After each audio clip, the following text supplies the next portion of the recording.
I'm sure that any of you, any of us, remembers the MH17 tragedy, the Malaysian Boeing that was shot down by Russian occupants over the Donbas Sea.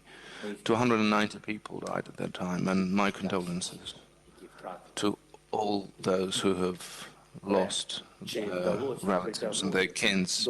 But did we manage to hold accountable those who caused this tragedy? No, they are hiding in the territory of Russia. And obviously they've got security guarantees from Russia. Has Russia paid the compensation to the dead and their families? No, and they are still denying their fault in this tragedy. 8 years later, the justice was not achieved, and we don't know how much longer it will take for at least one tragedy to have a proper response from the international community, from all of us, and how many new tragedies Russia has created or will create. So the unpunished evil comes back, and I would say unpunished evil comes back with inspiration, with the feeling of almightiness. If the world had punished Russia in 2014 for what it did, there wouldn't be any of these terror of invasion in Ukraine in 2022. We have to correct such horrible mistakes and correct them now.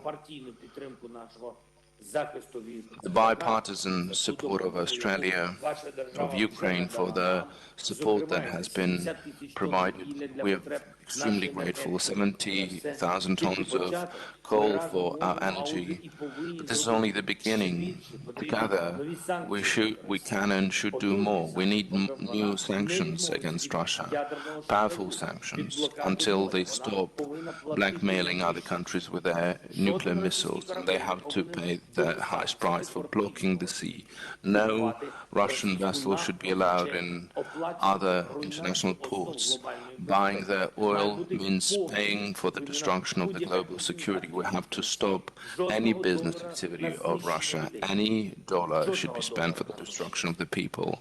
No single dollar for the destruction of the global security. And we have to stop any intention of Russia to bypass the sanctions. So what kind of sanctions are those? If you can bypass by using simple, uncanny schemes, but most of all, we have to keep those who are fighting against this evil armed, for the evil to be looking for peace. And this has to be decided on the battlefield. For example, you have very good armed personal vehicles, Bushmaster, that could help Ukraine substantially, and other pieces of equipment that could strengthen our position in terms of armament. So if you would have an opportunity to share this with us, we would be very grateful. In Ukraine, they will do much more for our common freedom, our common security, than staying parked on your land.